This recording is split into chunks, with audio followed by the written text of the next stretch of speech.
며느리에게 뺨을 맞고 아들에게마저 버림받은 날, 제 인생은 끝났다고 생각했습니다. 하지만 아무도 몰랐던 낡은 땅 문서 한 장이 15억짜리 서늘한 유언장으로 바뀌는 순간 모든 것이 달라졌죠. 이것은 한 어머니의 존엄성을 되찾는 이야기입니다. 끝까지 들어주세요. 무릎 수술은 잘 됐다고 했어요. 의사 선생님이 어찌나 손기술이 좋은지 흉터도 거의 남지 않을 거라고 했죠. 이제 아들 집에 가서 몸조리만 잘하면 남은 인생 거뜬히 걷고 다닐 수 있겠구나. 그런 희망에 부풀어 있었어요.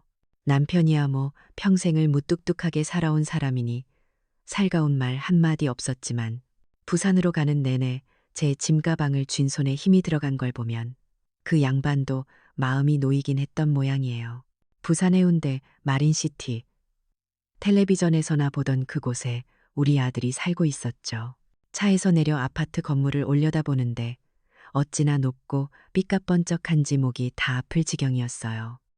10억이 넘는 집이라니 우리 부부가 평생 김해 총구석에서 흙 파먹고 살아 모은 돈을 다 합쳐도 발치해도 못 미칠 액수였죠. 그래도 아들이 이만큼 성공했다는 생각에 어깨가 으쓱해지기도 했어요. 하지만 그 마음도 잠시였어요. 아들 집에 들어서는 순간 뭔가 싸늘한 공기가 저를 감싸는 것 같았거든요. 집안은 온통 하얀색이었어요. 하얀 벽, 하얀 소파, 하얀 식탁. 잡지에서나 보던 그런 집이었죠.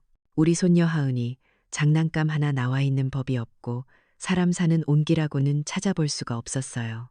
그 삐까뻔쩍한 거실 한가운데 수십 년 손때가 묻어 반질반질해진 우리 부부의 낡은 짐가방이 놓여있는 모습이 어찌나 처량해 보이던지 마치 초대받지 않은 손님이 불쑥 찾아온 것 같은 그런 이질적인 느낌이었어요. 거실 통유리창 너머로는 밤이 되니 광안대교가 보석처럼 반짝였지만 그 눈부신 야경이 제게는 조금도 위로가 되지 않았어요. 오히려 저 화려한 불빛과 제 신세가 너무나 대조되는 것 같아 마음만 더 스산해졌죠. 그날 이후 아들 집에서의 제 하루는 정교하게 짜인 시간표에 따라 움직이기 시작했어요. 며느리 유진이가 만든 규칙이었죠. 아침 7식 이상, 수술한 무릎이 욱신거려 조금만 더 누워있고 싶어도 안 돼요. 8시까지는 욕실 사용을 마쳐야 했거든요. 출근 준비하는 아들 내외와 손녀가 써야 한다고요. 절뚝거리며 욕실로 가 세수를 하고 나오면 8시 반에 정확히 아침 식사가 차려졌어요. 물론 그 식사라는 것도 참 기가 막혔죠. 아침은 늘 작은 그릇에 담긴 멀건죽 한 그릇. 제 무릎에 좋다며 며느리가 일부러 끓인 거라고는 했지만 무슨 맛으로 먹는지 알 수가 없었어요. 아들 도연이는 뭐가 그리 바쁜지 식탁에 앉아서도 휴대폰만 들여다보며 부모와 눈 한 번 마주치지 않았어요. 그저 다녀오겠습니다. 한마디 툭 던지고는 현관을 나서는 게 전부였죠. 제 남편은 그런 아들의 뒷모습을 보며 말없이 입술만 깨물었어요. 신문을 보는 척했지만 미세하게 떨리는 손끝에서 그 양반의 분노가 고스란히 느껴졌어요. 저 양반, 속으로 아들놈 키워봤자 다 소용없다고 생각하고 있었겠죠. 저도 같은 마음이었으니까요. 제일 서러운 건 저녁 식사 시간이었어요. 식탁은 마치 신분을 나누는 경계선 같았죠. 손녀 하은이의 식판에는 알록달록한 유기농 반찬들이 예쁘게 담겨 있었어요. 하지만 우리 부부 앞에는 달랑 씌어터진 묵은 김치 한 종지가 전부였어요. 밥그릇 크기마저 달랐죠. 우리 것은 하은이 것보다 훨씬 작은 간장 종지만 한 그릇이었어요. 며느리는 그걸 보며 어머님, 아버님은 저녁에 많이 드시면 소화 안 되실까 봐요라고 말하는데 그 목소리에는 걱정이 아니라 감시의 눈초리가 서려 있었어요. 하루는 유진이가 친구와 통화를 하더군요.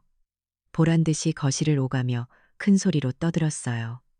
제가 다 들으라는 듯이 말이에요. 어머님, 아버님와 계셔서 요즘 정신이 하나도 없어. 안 그래도 힘든데 시중까지 들려니 죽겠다. 수화기 너머로 친구가 뭐라고 하는지 유진이는 어깨를 으쓱하며 콧방귀를 뀌었어요. 요즘 세상에 누가 시부모를 모시고 살아. 네가 고생이 많다. 뭐 그런 말이지. 대단하긴 뭐가 대단해. 언제까지 계실지도 모르는데. 그 말을 하면서 저를 힐끗 쳐다보는데 그 눈빛에 담긴 경멸과 귀찮음이 비수가 되어 심장에 밝히는 것 같았어요. 평생을 자식들 입에 밥 들어가는 것만 봐도 배부르다 생각하며 살았는데 이제는 늙고 병들었다는 이유로 자식의 집에서 눈칫밥을 먹는 신세가 된 거예요. 부모를 부양하는 것이 당연한 도리였던 우리 세대와는 너무나 다른 세상이었죠. 이제 부모는 자식의 성공을 빛내주는 장식품이거나 아니면 귀찮은 짐이 되어버린 것 같았어요. 그날 밤 유진이가 스마트폰으로 집안의 모든 것을 통제하는 모습을 보면서 그런 생각이 더 깊어졌어요.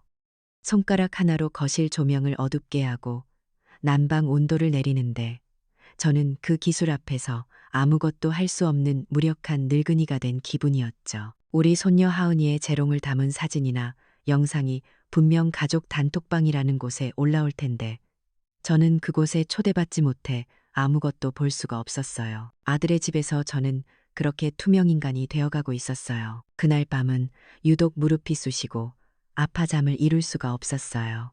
거실 소파에 누워 이리 뒤척이고 저리 뒤척였죠. 그때마다 낡은 소파가 삐걱하고 비명을 질렀어요. 쥐 죽은 듯 조용한 아파트에서 그 소리는 유난히 크고 신경질적으로 울렸어요. 안 그래도 며느리의 눈치가 보이는데 이 소리 때문에 또 무슨 핀잔을 들을까 싶어 숨을 죽이고 있었죠. 아니나 다를까 안방 문틈으로 날카로운 목소리가 새어나왔어요. 유진이었어요. 아, 진짜 신경 쓰여 죽겠네. 잠 좀 자자. 거실에서 주무시는 게 유세야? 그 목소리에는 잠을 방해받은 것에 대한 짜증과 저에 대한 노골적인 적이가 가득 담겨 있었어요. 저는 심장이 쿵 내려앉는 것 같았어요.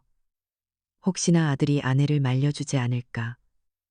엄마 아프셔서 그래라고 한마디라도 변호해주지 않을까. 신락 같은 기대를 했어요. 이윽고 들려온 아들의 목소리는 제 마지막 희망마저 산산조각 냈어요. 조용히 해. 엄마 들으시겠다. 그 목소리에는 아픈 어머니에 대한 걱정이 없었어요. 그저 아내와 어머니 사이에서 또 다른 갈등이 생기는 게 귀찮다는, 이 상황을 빨리 모면하고 싶다는 짜증만이 묻어났죠. 순간 숨이 턱 막혔어요. 아, 이 집은 더 이상 내가 기댈 곳이 아니구나.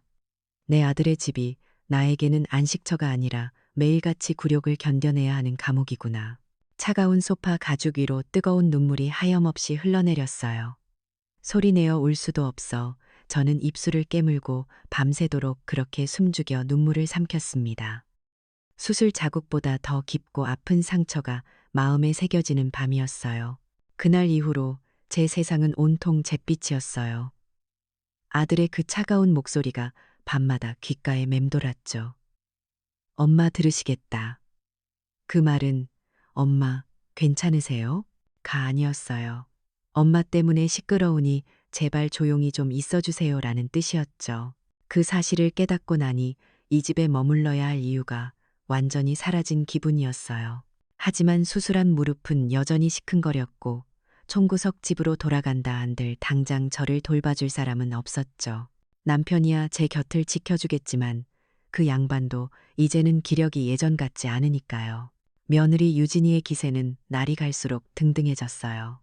나중에 알고 보니 그 애는 맘카페라는 곳에 매일같이 저희 흉을 보고 있었더군요. 물론 자기 이름은 쏙 빼고 익명으로요. 시부모님이 자꾸의 식습관 망쳐놓는데 어떡하죠? 그런 식으로 글을 올리면 얼굴도 모르는 젊은 엄마들이 요즘 세상에 그런 시부모가 어디 있어요?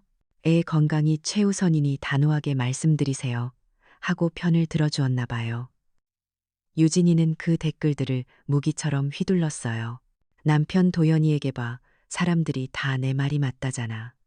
어머님 방식은 구식이야라고 말하는 걸 제 귀로 똑똑히 들었죠.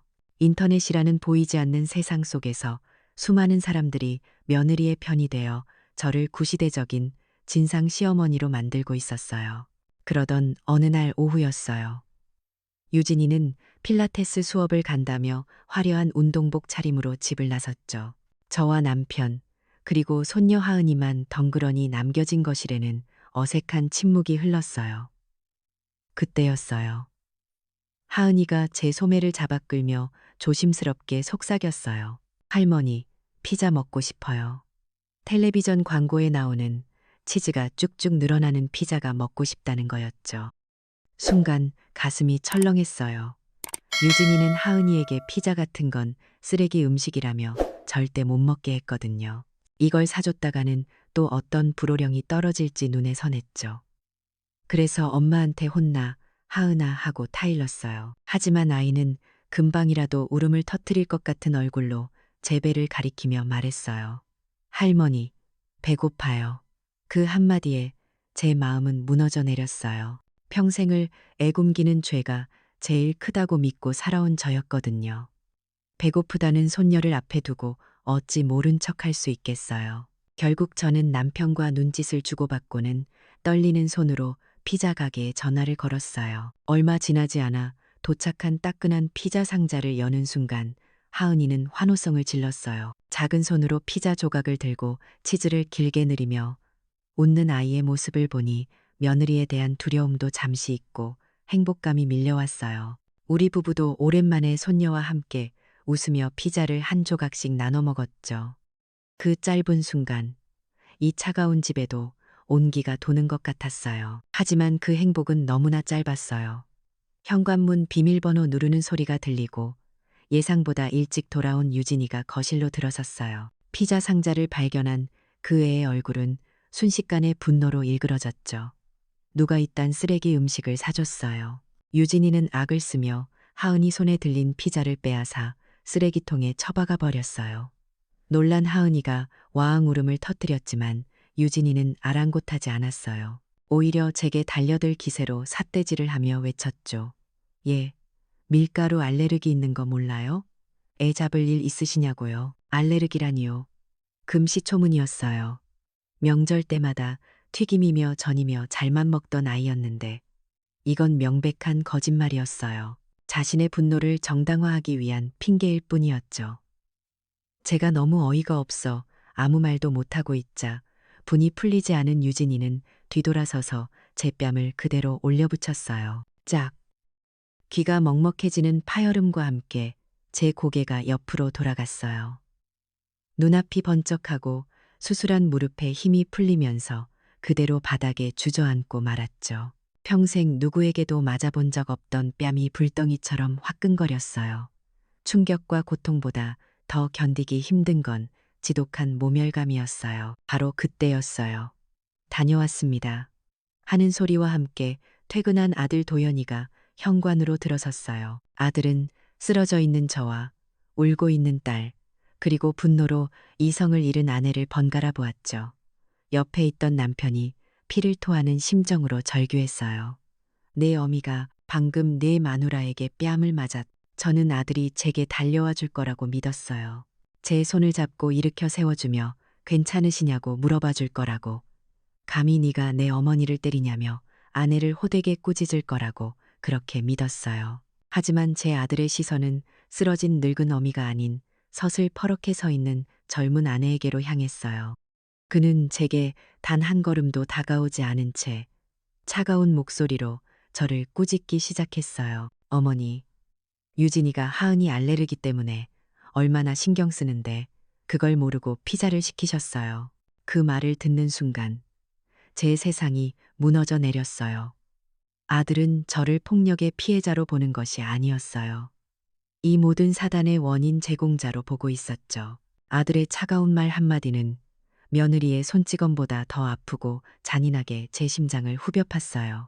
유일한 내 편이라고 믿었던 아들에게서조차 완벽하게 버려지는 순간 저는 그 자리에서 모든 희망을 잃고 텅 빈 눈으로 그저 아들의 얼굴만 바라볼 뿐이었어요. 뺨을 맞은 쪽 볼이 불에 댄 것처럼 뜨거웠어요.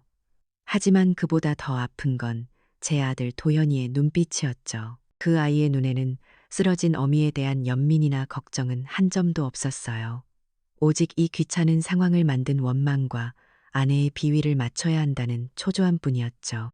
남편이 옆에서 뭐라고 소리쳤지만 제 귀에는 아무것도 들리지 않았어요.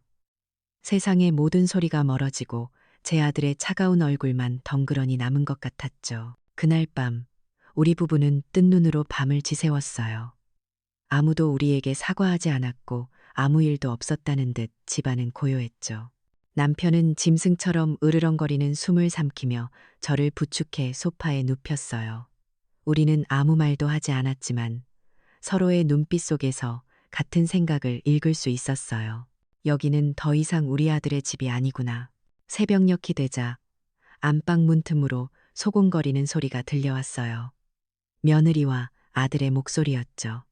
저는 숨을 죽이고 귀를 기울였어요. 그들의 목소리는 낮았지만 그 안에 담긴 말들은 비수보다 날카로웠어요. 며느리가 먼저 말했어요. 저렇게 버티시면 어떡하지? 동네 사람들 보기 창피해서라도 빨리 나가셔야 하는데. 그러자 아들이 대꾸했죠. 걱정 마. 요즘 노인네들 고집 부리다가 고독사하는 거 뉴스 못 봤어? 며칠만 더 투명인간 취급하면 알아서 나가실 거야. 고독사. 그 단어를 듣는 순간 온몸의 피가 차갑게 식는 것 같았어요. 제 아들이, 제 배 아파 낳은 자식이 늙은 어미의 마지막을 그런 끔찍한 단어로 말하고 있었어요. 저는 더 이상 한 개인, 한 인간으로서 존중받는 존재가 아니었어요. 그저 사회의 골칫거리, 빨리 치워버려야 할 낡은 가구 같은 존재일 뿐이었죠. 평생을 바쳐 키운 자식에게서 자신의 죽음마저 조롱당하는 이 기분은 뺨을 맞았을 때의 모욕감과는 비교도 할 수 없는 깊은 절망을 안겨주었어요. 다음 날부터 아들 내외의 노골적인 쫓아내기 작전이 시작됐어요. 우리 부부가 거실에 뻔히 앉아 있는데도 자기들끼리만 배달 음식을 시켜 먹더군요. 맛있는 냄새가 코를 찌르는데 우리에게는 먹어보라는 말 한마디 건네지 않았어요. 마치 우리가 그 공간에 존재하지 않는 사람들인 것처럼요. 그러고는 일부러 큰 소리로 말했. 여보, 인터넷으로 보니까 요즘 시설 좋은 요양원이 그렇게 많다더라. 어디가 좋은지 한번 알아볼까? 며느리는 태블릿 PC 화면을 남편에게 보여주며 제잘거렸어요. 심지어 손녀 하은이에게는 이렇게 가르치더군요. 하은아, 할머니 할아버지한테는 말 걸지 마. 옛날 사람이라 말이 안 통해. 그러고는 그 모습을 보란 듯이 휴대폰 카메라로 찍었어요. 아마 세대 차이, 현명하게 극복하는 법 같은 제목을 붙여서 자기가 활동하는 그 맘카페라는 곳에 올렸겠죠. 우리는 그렇게 가족과 사회로부터 철저히 고립되고 있었어요. 더 이상은 견딜 수가 없었어요. 남편이 먼저 자리에서 일어났죠. 그 양반은 말없이 구석에 놓여 있던 우리의 낡은 짐가방을 거실 한가운데로 끌어왔어요. 더 이상 여기에 머물지 않겠다는 무언의 선언이었죠. 우리 부부는 말없이 짐을 챙기기 시작했어요. 아들 내외는 소파에 앉아 텔레비전을 보며 그런 우리를 힐끗 쳐다볼 뿐 아무도 말리지 않았어요.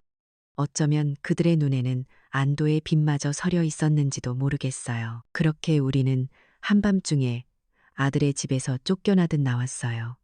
칠흑 같은 어둠 속 화려한 부산의 밤거리를 하염없이 걸었죠. 어디로 가야 할지, 누구에게 연락해야 할지 아무것도 생각나지 않았어요. 수십 년간 쌓아온 모든 관계가 끊어진 듯한 완전한 고립감. 결국 우리 부부가 찾아 들어간 곳은 불빛이 희미한 허름한 모텔이었어요. 방에 들어서자 퀴퀴한 곰팡이 냄새가 코를 찔렀어요. 아들의 집과는 모든 것이 정반대인 곳이었죠. 눅눅한 침대에 걸터 앉자마자 참고 참았던 눈물이 본물처럼 터져 나왔어요. 여보, 우리가 뭘 그렇게 잘못했기에, 우리가 평생을 어떻게 살았는데 자식한테 이런 대접을 받아야 하는 거예요. 저는 남편의 품에 안겨 서럽게 울었어요. 남편은 말없이 제 등을 쓸어주었지만 그의 얼굴에도 깊은 무력감과 자책감이 가득했어요. 자식에게 뺨을 맞고 한겨울의 길거리로 나앉게 된 이 순간, 우리 인생에서 가장 비참하고 절망적인 바닥의 순간이었죠. 바로 그때였어요. 제 낡은 휴대폰이 희미한 불빛을 내며 울리기 시작했어요. 이 절망의 공간 속에서 전화벨 소리는 너무나 이질적으로 들렸죠. 발신자를 확인하니 김의 고향 친구의 이름이 떠 있었어요. 받을 기운도 없었지만 전화는 끈질기게 울려댔어요. 겨우 손을 뻗어 통화 버튼을 눌렀죠. 수화기 너머로 친구의 흥분한 목소리가 들려왔어요. 수희야, 니 지금 내 말 잘 들어래. 니 시아버지가 물려주신 김의 땅 있제. 그거 완전 금싸라기가 됐다. 대기업에서 거기다 신도시 개발한다고 발표했다. 아이가 뜬 눈으로 밤을 샌 건지 잠깐이라도 잠이 들었던 건지 분간이 되지 않았어요. 친구의 목소리가 귓가에 쟁쟁하게 울리는 것 같았거든요. 금싸라기 땅, 현실감 없는 그 단어가 절망으로 가득 찬 제 머릿속을 둥둥 떠다녔죠. 남편도 뜬 눈으로 밤을 지샌 모양이었어요. 동이 트자마자 그 양반이 제 손을 꽉 잡았어요. 갑시다. 그 한마디에 모든 것이 담겨 있었죠. 확인하러 가자는 거였어요. 혹시라도 잘못 들은 건 아닌지, 헛된 꿈은 아닌지 우리 눈으로 직접 봐야 했어요. 더 이상 아들 내외에게 매달리거나 용서를 구할 생각은 추호도 없었어요. 우리는 수동적인 피해자가 아니었어요. 이제부터는 우리 스스로 움직여야 했죠. 그렇게 우리 부부는 다음 날 새벽 첫 차를 타고 김해로 향했어요. 부산의 화려한 도시를 벗어나 익숙한 시골 풍경이 나타나자 조금씩 마음이 진정되는 것 같았어요. 버스 차창에 비친 제 얼굴은 퉁퉁 붓고 말이 아니었지만 눈빛만은 달랐어요.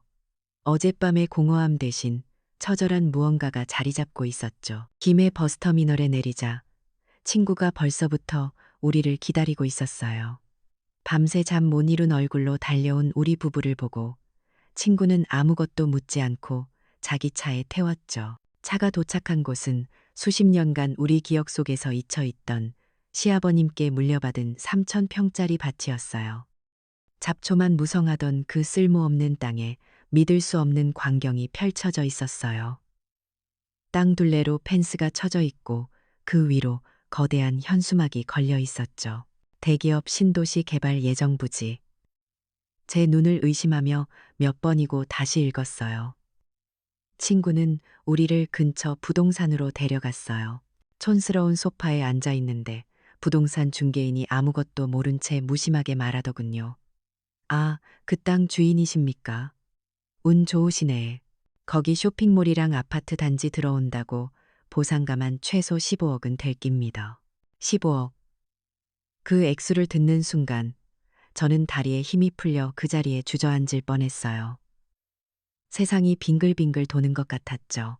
평생 만져볼 수도 없을 거라 생각했던 거대한 돈이었어요. 하지만 옆에 앉은 남편의 얼굴에는 기쁨의 기색이 없었어요. 그 양반의 눈에는 차갑고 서늘한 빛이 감돌고 있었죠. 저는 알 수 있었어요. 남편은 돈을 보고 있는 게 아니었어요. 제 뺨에 선명하게 남았던 며느리의 붉은 손자국을, 그리고 그런 저를 외면하던 아들의 잔인한 얼굴을 떠올리고 있는 거였죠. 절망이 분노로 바뀌고 그 분노가 복수의 동력이 되는 순간이었어요. 우리의 기구한 사연을 모두 들은 친구는 이대로 있을 수 없다며 자기 인맥을 총동원해 김해에서 가장 일 잘하고 믿을만하다는 법무법인을 소개해 주었어요. 김해시청 근처에 있는 번듯한 건물이었죠. 사무실에서 우리를 맞은 건 생각보다 훨씬 젊은 변호사였어요. 그는 우리 부부의 이야기를 묵묵히 들어주었죠. 아들 집에서의 굴욕적인 생활부터 뺨을 맞은 그날의 일까지 이야기를 하는 내내 저는 또다시 눈물이 쏟아졌지만 변호사는 재촉하지 않고 조용히 휴지를 건네주었어요. 누군가에게, 그것도 완전히 남인 사람에게 우리의 억울함을 털어놓고 공감을 얻는다는 것만으로도 큰 위로가 되었어요. 이야기를 다 들은 변호사가 단호한 목소리로 말했어요. 두 분께서는 더 이상 피해자가 아니십니다. 이제 두 분 손에는 15억 원이라는 아주 강력한 무기가 생긴 겁니다. 무기. 그 단어를 듣는 순간 정신이 번쩍 들었어요. 맞아요. 이건 더 이상 눈물의 대가가 아니었어요. 정의를 실현할 수 있는 무기였죠. 변호사는 우리에게 스마트폰을 꺼내보라고 했어요. 그러고는 등기부등본을 열람하는 방법, 토지 개발 관련 뉴스를 검색하는 방법을 차근차근 알려주었죠. 남편은 주머니에서 돋보기를 꺼내 쓰고 서툰 손길로 진지하게 스마트폰 화면을 들여다봤어요. 늘 그런 건 젊은 사람들이나 하는 거라며 손살에 치던 양반이었는데 정보에서 소외되어 무력하게 당하기만 했던 우리가 스스로 우리의 자산을 지키기 위한 기술을 배우기 시작한 상징적인 순간이었어요. 변호사의 도움을 받아 우리는 침묵의 복수 계획을 완성했어요. 모든 과정은 서늘할 정도로 침착하고 신속하게 진행됐죠. 첫째, 남편 단독 명의로 되어 있던 김해 땅을 우리 부부 공동 명의로 변경했어요. 변호사는 이게 제 권리를 완벽하게 보장하는 첫걸음이라고 했죠. 서류에 나란히 도장을 찍는 남편의 손에서 저를 지키고자 하는 굳은 결의가 느껴졌어요. 둘째, 유언장을 작성했어요. 변호사가 불러주는 문구를 한자 한자 따라 적었죠. 본인들의 전 재산을 아들 이도현과 며느리 최유진에게는 단 1원도 상속하지 않으며 그 문장을 쓰는 제 손은 조금도 떨리지 않았어요. 마지막으로 변호사는 이 유언장이 절대적인 법적 효력을 갖도록 공증 절차까지 맞춰주었어요. 이제 그 누구도 이 유언을 뒤집을 수 없었죠. 이 모든 과정은 아들 내외에게는 철저한 비밀이었어요. 법무법인 사무실을 나설 때 우리는 더 이상 울고 있지 않았어요. 절망과 슬픔이 있던 자리에는 차갑고 단단한 결의가 들어차 있었죠. 우리는 더 이상 쫓겨난 늙은 부모가 아니었어요. 칼날을 품고 심판의 날을 기다리는 사람들이었죠. 아들의 집으로 돌아가는 발걸음은 올 때와는 완전히 달랐어요. 더 이상 우리는 쫓겨난 개처럼 비참하지 않았죠. 슬픔과 절망이 있던 자리에는 차갑고 단단한 무언가가 들어차 있었어요. 우리는 이제 알았거든요. 우리 손에 모든 것을 뒤집을 수 있는 칼자루가 쥐어져 있다는 것을요. 그 사실을 깨닫고 나니 아들의 10억짜리 아파트도 며느리의 날 선눈초리도 더는 두렵지 않았어요. 오히려 조금은 우습게 보이기까지 했죠. 저들은 아무것도 모른 채 자신들이 세상의 전부인 양 거만하게 굴고 있을 테니까요. 아니나 다를까 며칠 만에 돌아온 우리를 본 아들 내외의 표정은 노골적인 경멸과 짜증으로 가득했어요. 어디 가서 돈이라도 떨어졌나 빌어봤는데 결국 다시 기어들어왔네 하는 속마음이 얼굴에 다 쓰여 있었죠. 그들은 이제 우리를 투명인간 취급하는 것을 넘어 대놓고 쫓아낼 궁리를 시작했어요. 어머니, 이제 무릎도 다 나으신 것 같은데 슬슬 고향 내려갈 준비하셔야죠. 며느리는 일부러 들으라는 듯 말하며 우리 짐가방을 현관 쪽으로 밀어놓았어요. 아들은 옆에서 김해 공기도 좋은데 여기서 답답하게 계시는 것보다 낫지라며 거들었죠. 그들은 자신들의 승리를 확신하고 있었어요. 늙고 병든 부모쯤이야. 마음만 먹으면 언제든 치워버릴 수 있는 짐짝이라고 생각했겠죠. 바로 그때였어요. 모든 것이 마치 잘 짜인 연극처럼 맞아떨어졌죠. 현관 초인종이 울리고 집배원이 우편물 하나를 건네주었어요. 김해시청의 관인이 선명하게 찍힌 제법 두툼한 서류 봉투였어요. 아들 도연이는 웬 촌구석에서 우편물이 다 와 라며 무심하게 봉투를 받아들었어요. 그러고는 제멋대로 봉투를 북지저 안에 내용물을 꺼내들었죠. 토지 수용 보상 협의 안내문. 도연이의 눈이 가느다란 활자 위를 미끄러졌어요. 처음에는 무심하던 그의 표정이 토지 면적과 주소가 적힌 부분을 지나면서 조금씩 굳어지기 시작했어요.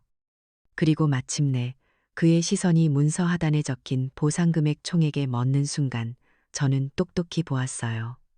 제 아들의 얼굴에서 모든 핏기가 가시는 그 순간을요. 1, 10, 100, 1000. 그의 입술이 소리 없이 움직였어요. 1, 500, 0, 0원. 거실의 모든 공기가 얼어붙은 것 같았어요.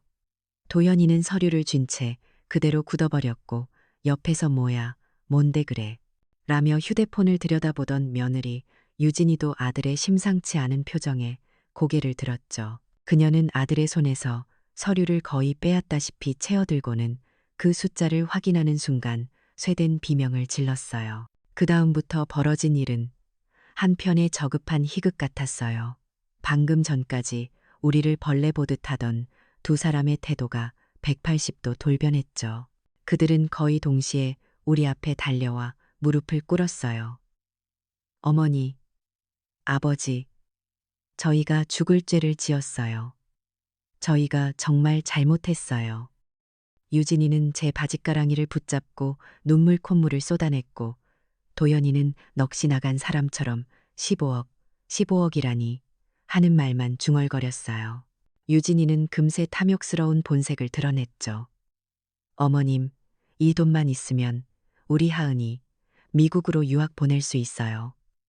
네, 제발. 아들 녀석은 한술 더 떴어요.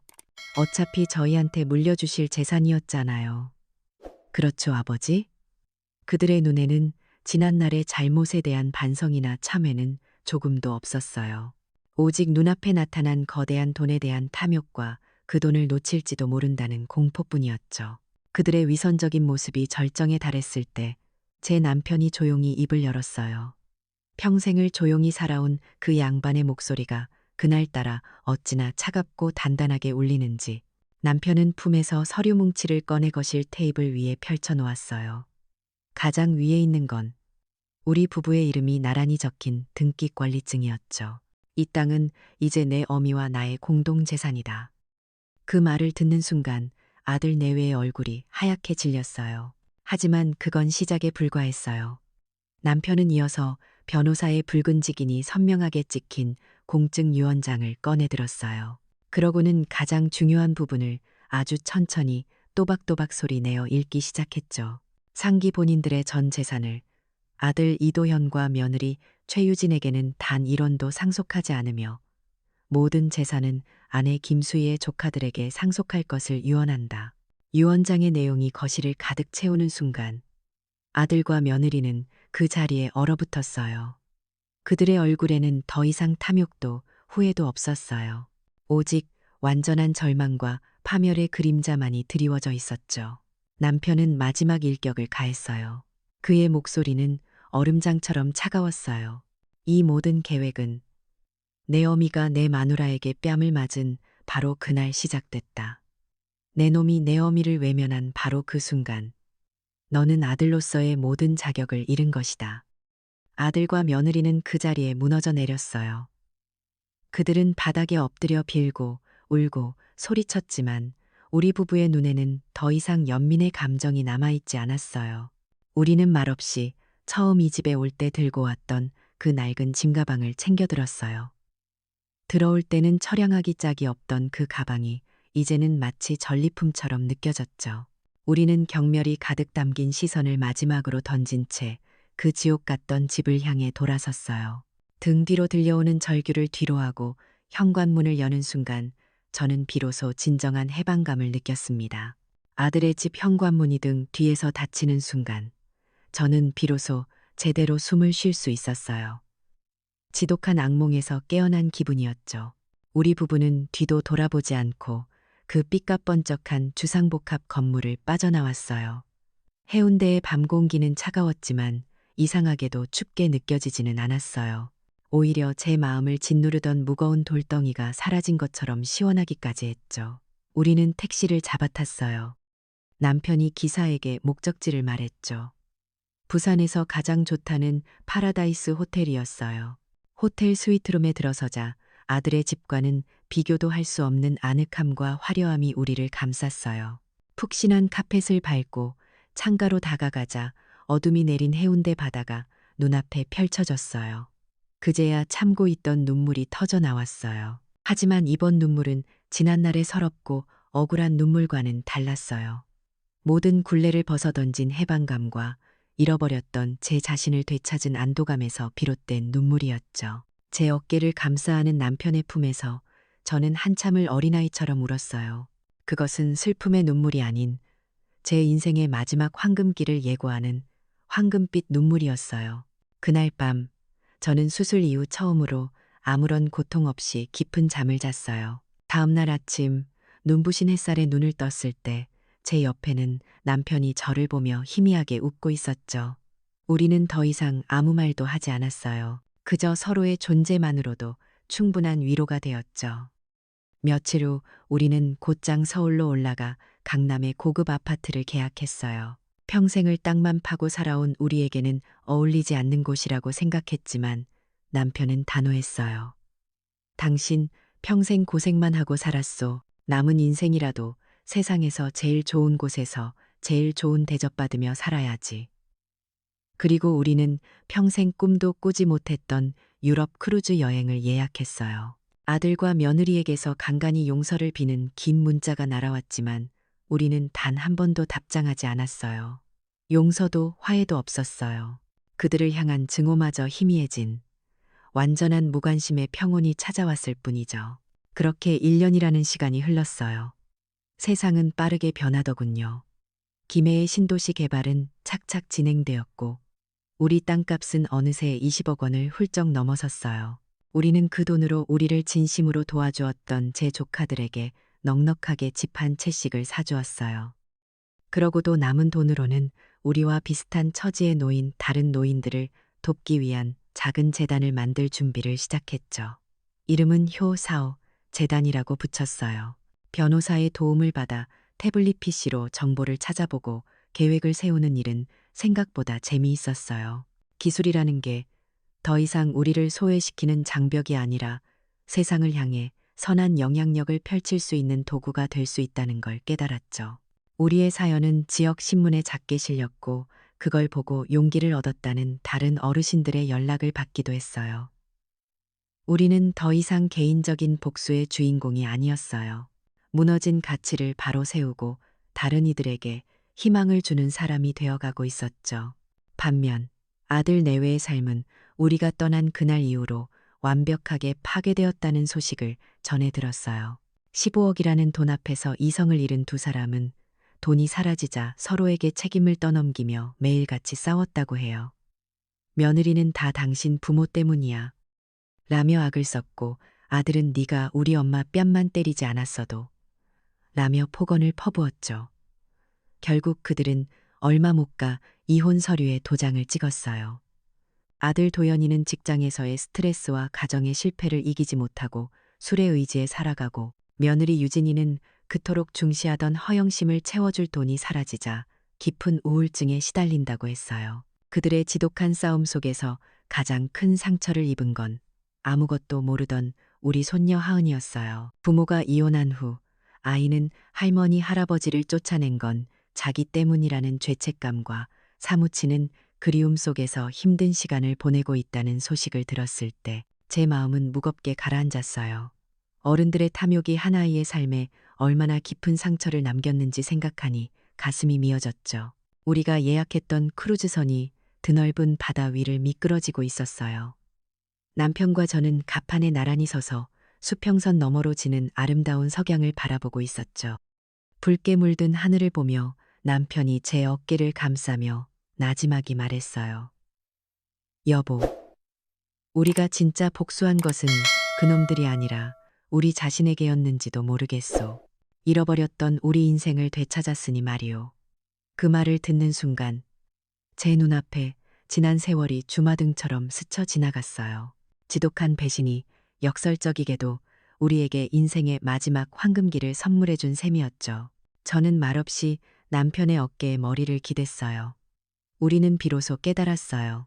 평생을 자식들이 내 편이라고 믿고 살았지만 가장 힘들고 고통스러운 순간에 내 곁을 지켜준 진짜 내 편은 바로 옆에 있는 이 사람이었다는 것을요. 서로에게 기댄 채 우리는 그저 말없이 평온하고 완전한 행복을 누렸습니다. 어쩌면 가장 큰 복수는 상대를 무너뜨리는 것이 아니라 나 자신의 삶을 온전히 되찾는 것인지도 몰라요. 지독한 배신 끝에야 비로소 서로가 진짜 자신의 편임을 깨달은 노부부처럼 말이죠. 진정한 행복은 가장 가까운 곳에 있었습니다.